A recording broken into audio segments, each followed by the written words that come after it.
Arjuna est maintenant prêt à accepter Krishna comme son maître spirituel. Lorsque nous sommes submergés par les complexités de la vie, nous faisons bien d'accepter de l'aide avec ouverture et humilité. Pour apprendre d'un enseignant, il faut abandonner l'orgueil et demander conseil. C'est le bon esprit avec lequel entendre les paroles de Krishna dans la Bhagavad Gita. Krishna sourit parce qu'il est convaincu qu'il va bientôt dissiper la misère de son ami, mais il ne réconforte pas Arjuna. Au lieu de cela, les paroles de Krishna seront sans compromis et directes, car son but est d'enseigner la vérité. Krishna décrit toutes les personnes présentes comme des êtres éternels qui passent d'un corps temporaire à un autre. Chacun de nous peut vivre ce processus de changement par lui-même. Nous voyons notre corps d'enfant se transformer en celui d'un adulte et notre corps d'adulte en celui d'une personne âgée. La science médicale nous dit que les cellules de notre corps sont constamment remplacées. Malgré ce changement extérieur, nous nous sentons toujours intérieurement la même personne. Le moi intérieur ne change pas. Selon cet enseignement, quand enfin le corps extérieur meurt, ce moi intérieur se déplace pour entrer dans un nouveau corps. Le bonheur et la détresse apparaissent et disparaissent comme l'hiver et l'été.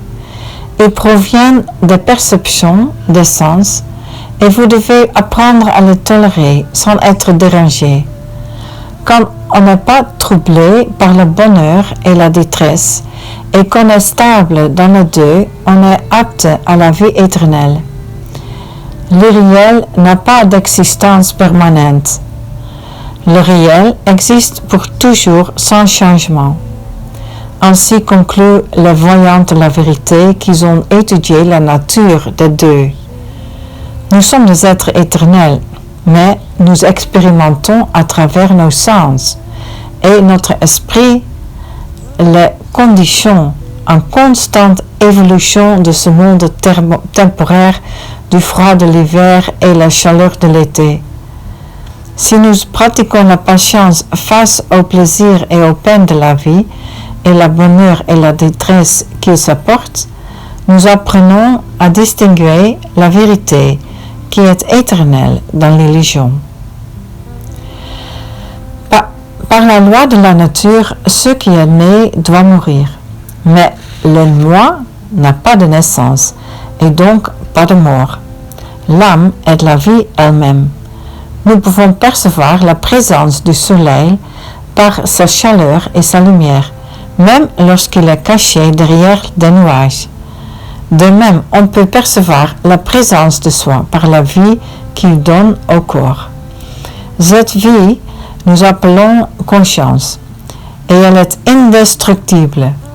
Voici une explication supplémentaire du processus de réincarnation, à travers lequel le soi prend de nouvelles identités lorsqu'un acteur change de tenue pour jouer de nouveaux rôles. Ce changement de corps est rendu possible par la grâce de Dieu, qui comble nos désirs comme un âme comble le désir d'un autre. Un ami comble le désir d'un autre. Nous ne sommes jamais séparés de Dieu, qui accompagne chacun de nous d'un corps à l'autre dans notre voyage à travers l'univers. Bien que nous soyons oublieux, il connaît notre passé, notre présent et notre avenir. Et ces paroles dans la Bhagavad Gita nous éveillent à qui nous sommes vraiment. Chaque être individuel est une partie de l'âme suprême, une étincelle du feu divin. Comme une étincelle possède la qualité du feu en proportion infime, de même chaque être conscient possède en quantité infime la qualité de l'âme suprême. Comme l'âme suprême est indestructible, chaque particule l'est aussi.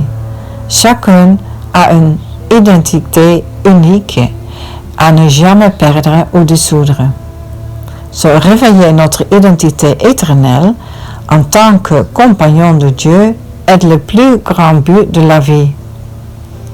L'âme est une chose de merveille.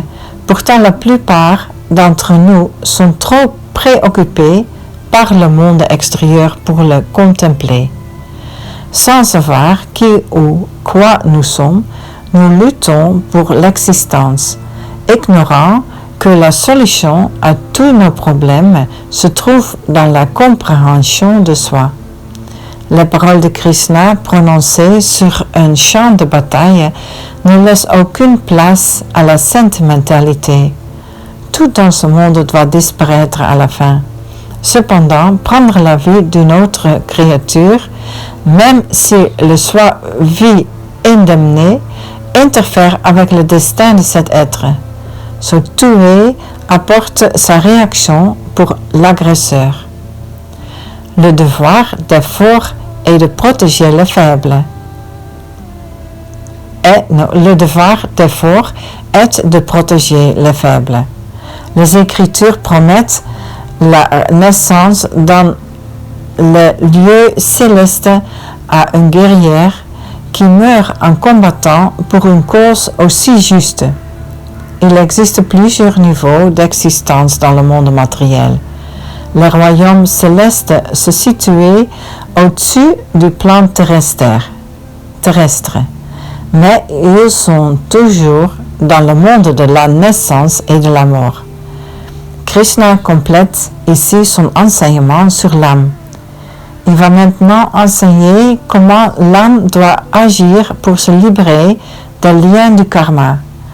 Dans ce monde de naissance et de mort, nous sommes tous appelés à combattre dans la lutte quotidienne de la vie, où chaque action produit une réaction qui nous lie au cycle de la renaissance. Le sens littéral du mot sanskrit karma est action ou travail. Il fait également référence aux réactions de travail qui lient l'âme. Le karma yoga est l'art de travail sans réaction.